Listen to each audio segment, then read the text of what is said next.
Ako vnímaš po tých rokoch pranickej výživy svoj vzťah k telu a k energii?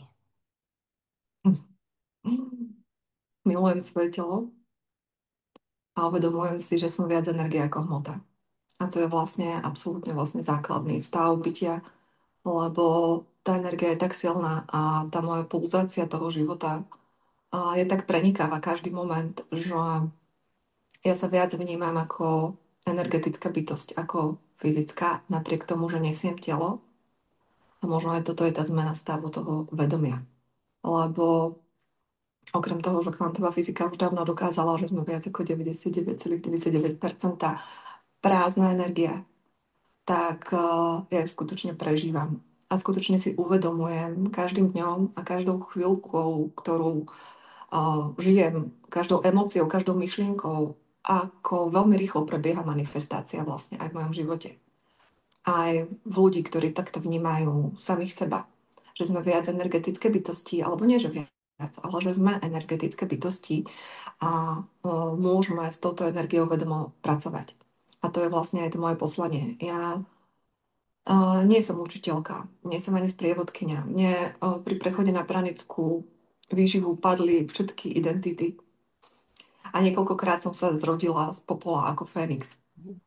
A skutočne nemám rada názov, kto som a za tým niečo, lebo je to pre mňa veľmi obmedzujúce.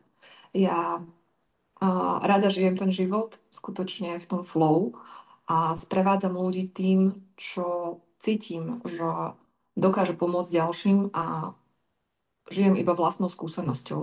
A v tomto poli to funguje. Nesiem v sebe a energie, ktoré dokážu ľuďom otvoriť to vedomie, a nie len v pránickej výžive, ale deje sa často to, že ľudia, keď sú so mnou a sú pripravení, keď aj telo a duša je pripravená, tak dokážu prejsť do tohto stavu a dokáže sa to v nich ukotviť natrvalo. Takže preto vediem aj pránické pobyty, ale nie je to jediná cesta, ktorú nesiem, lebo sama vie, že sme aj spolu robili webináre o emočnom uzdravovaní, Mhm. lebo ono to je skutočne neoddeliteľné. Aj tá moja cesta bola práve tým, že som viac ako 18 rokov pracovala na sebe a s ľuďmi na emočnej, energetickej stránke života, duchovnej, mentálnej. A ten cieľ, ten stav toho bytia je celistvosť.